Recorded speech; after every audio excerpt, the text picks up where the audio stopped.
अगर आप भी चाहते हैं कि आरसीएम म्यूजिक के वीडियो सबसे पहले आप तक पहुंचे, तो लाल बटन को दबा के चैनल को सब्सक्राइब जरूर करें और साथ में बेल आइकन को दबाना ना भूलें।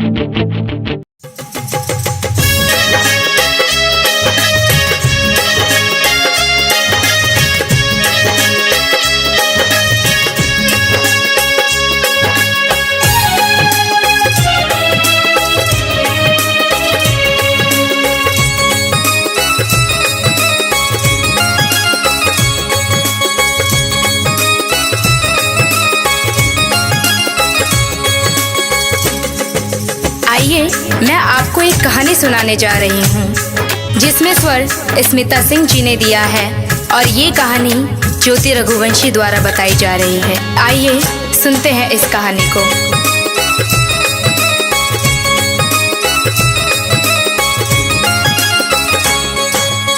एक चिड़िया थी जो रोज दाना चुगने के लिए अपने बच्चों को घोंसले में छोड़कर दूर जंगलों के पार बस्तियों में जाया करती थी। एक दिन किसी घोड़े पर उसने चने का दाना पाया।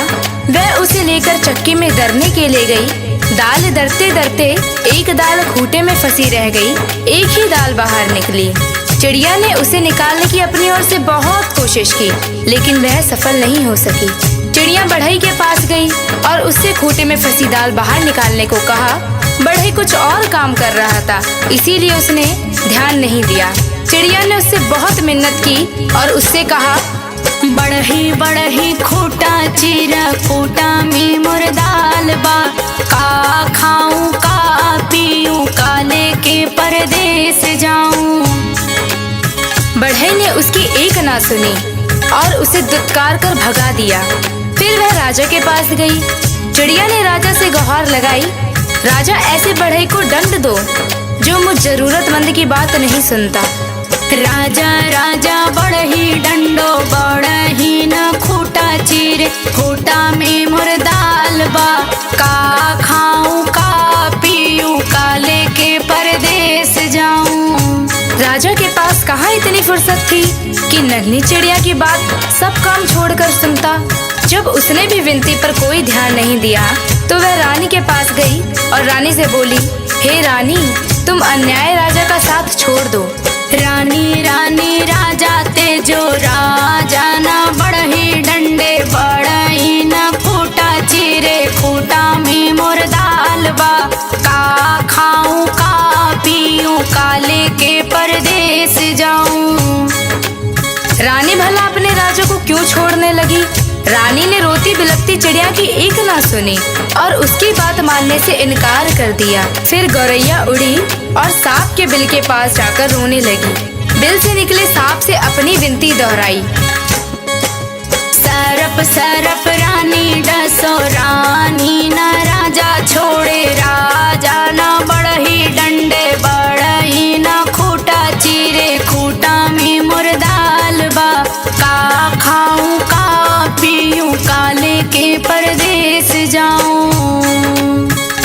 उसने अपनी राम कहानी सुनाकर विषैले सांप से कहा कि तुम जाकर उस रानी को डसो जो गरीब की गुहार नहीं सुनती। जो रानी सब कुछ जानकर भी हमें राजा से न्याय नहीं दिला सकी और ना ही राजा को छोड़ सकी, तुम जाकर उसे क्यों नहीं डस लेते? सांप ने भी उसमें अपनी असमर्थता जताई।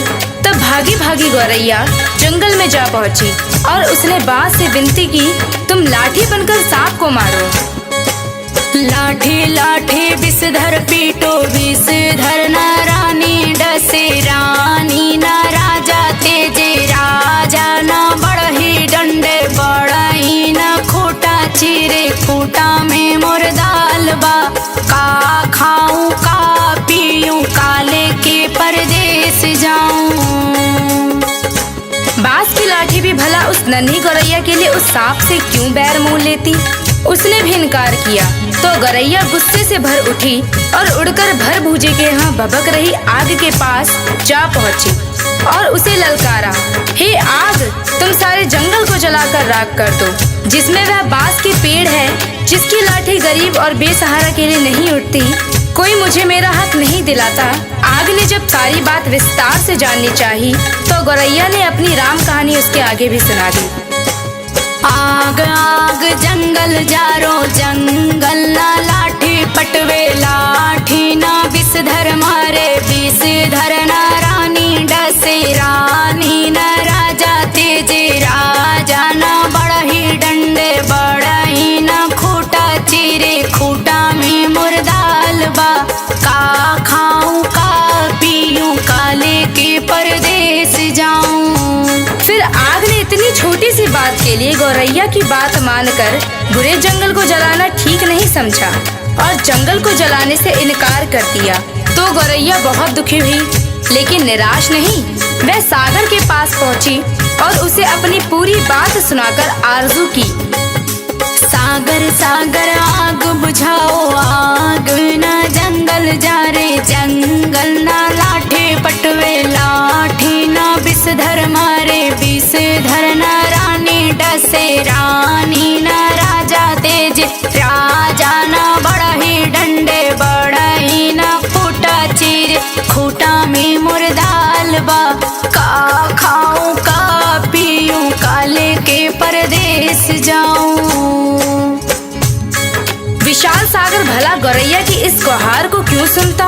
वह अपनी मस्ती में हंसता हुआ गुजरता रहा और गौरैया उसके किनारे अपना सिर ढूंढती रही। सुबह से शाम होने को आई। गौरैया को जब यहाँ भी न्याय नहीं मिला तो वह हाथी के पास पहुँची।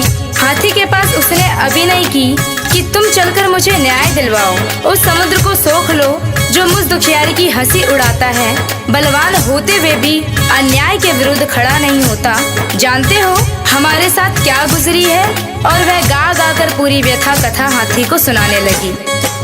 हाथी हाथी सागर सोखो सागर ना आग बुझावे आग ना जंगल जा रे जंगल ना लाठी पटवे लाठी ना विषधर मारे विषधर ना रानी डसे रानी ना राजा तेजे राजा ना बड़ही डंडे बड़ही ना खूटा चीर खूटा में मुर्दाल बा का खाऊं का पीऊं काले के परदेस जाऊं। हाथी भी गौरैया की बात सुनकर टस से मस नहीं हुआ।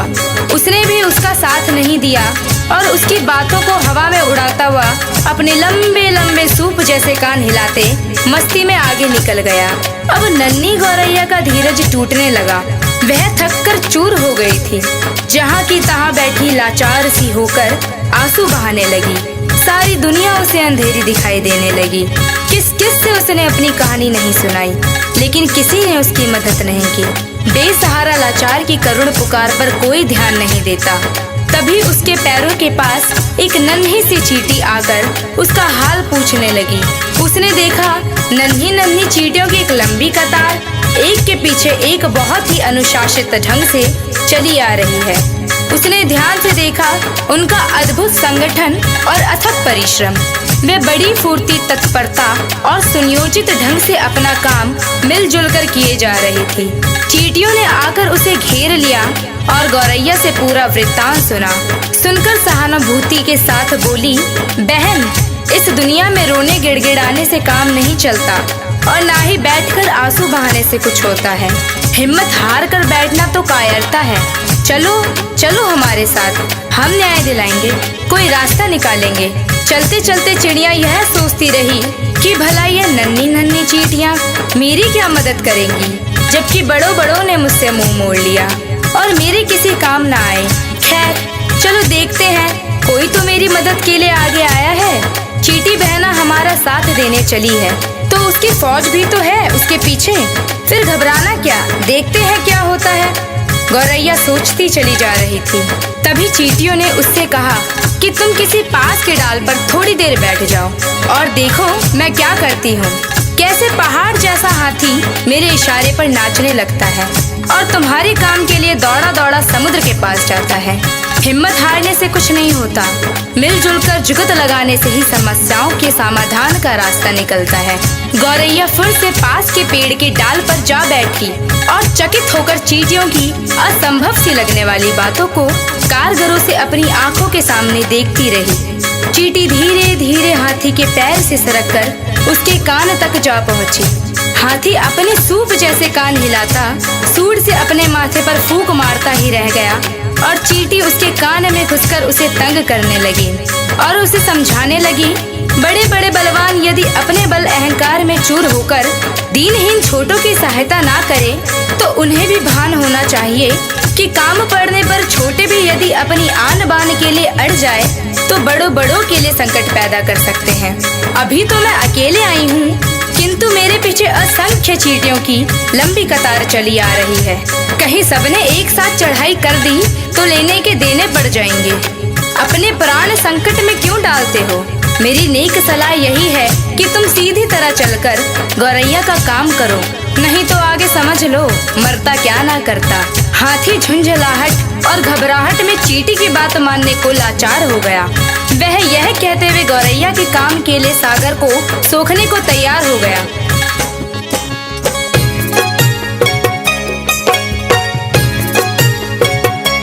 मोहे काटो तो मत कोई, हम सागर सोखब लोई। चींटी ने हाथी का पिंड छोड़ दिया और गौरैया उसे धन्यवाद देते हुए हाथी के पीछे पीछे उड़ती वापस सागर की ओर लौटी। हाथी जैसे ही सागर के पास उसे सोखने के इरादे से पहुंचा, सागर हाथ जोड़कर बोला, मोहे सोखो खो मत कोई, हम आग बुझाई बलोई। सागर जब अपने तटों की सीमा छोड़कर आग बुझाने के लिए उमड़ा, आग ने थर थर कांपते हुए गौरैया का काम करने का वचन दिया और कहा, मोहे बुझाओ बुझाओ मत कोई, हम जंगल जारब लोई। आग जंगल को जलाने के लिए बढ़ी, गौरैया भी साथ में चली आ रही थी। यह जानकर जंगल ने भी वादा किया, मैं लाठी को सांप मारने के लिए तुरंत भेजता हूँ, लेकिन मुझे जलाकर राख मत करो।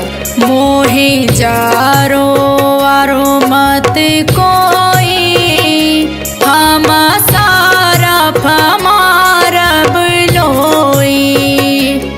सांप की क्या मजाल जो जंगल की बसवारियों में अनगिनत लाठियों की मार से भयभीत ना हो। उसने भी बिल के बाहर आकर गौरैया को भरोसा दिया, मोहे मारो वारो मत कोई, हम रानी के डासब लोई। रानी ने जब सांप को महल में आते देखा और उसके साथ गौरैया को आते देखा तो वह पूरी बात का अनुमान कर पसीने पसीने हो गई। उसने हाथ जोड़कर विनती की, मोहे डसो सो मत कोई, हम राजा के तेजब लोई। रानी के उस वचन के बाद भला राजा क्यों अपने हट पर टिकता? उसे तो गौरैया की धीरज, अथक परिश्रम और सूझबूझ का समाचार मिल चुका था।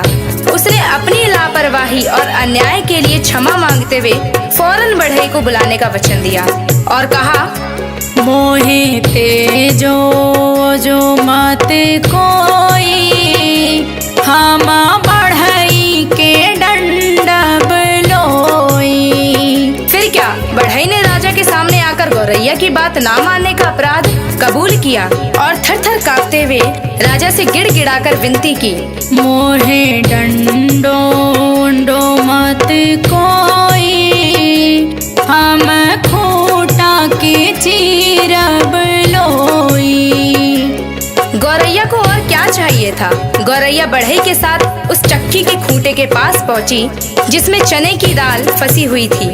बढ़ई ने खूंटे से दाल निकाल कर दी और गौरैया उसे अपनी चोंच में लेकर अपने घोंसले में जा पहुंची, जहां उसके नन्हे नन्हे बच्चे जब से वह गई थी उसकी राह में आंखें बिछाए भूखे प्यासे बैठे थे। बच्चों ने चहचहाकर उसका स्वागत किया और वह अपनी चोंच से चने का दाना अपने बच्चों को खिलाने लगी और गुनगुनाकर पूरी कहानी सुनाने लगी कि कैसे उसने अपनी हिम्मत से काम लिया, बड़ों बड़ों ने उसकी बात मानकर उसकी मदद की, लेकिन जब वह केवल रो गिड़गिड़ा रही थी तो किसी ने उसकी बातों पर ध्यान नहीं दिया। मदद के लिए आगे आई तो वे चींटियां जिसकी संगठित सेना के सामने हाथी भी लाचार हो गया। सच ही कहा गया है, सब उसी की मदद करते हैं जो स्वयं अपनी मदद करना जानता है। डाउनलोड कीजिए RCM music official app play store से। RCM म्यूजिक के सारे ऑडियो वीडियो डाउनलोड करने के लिए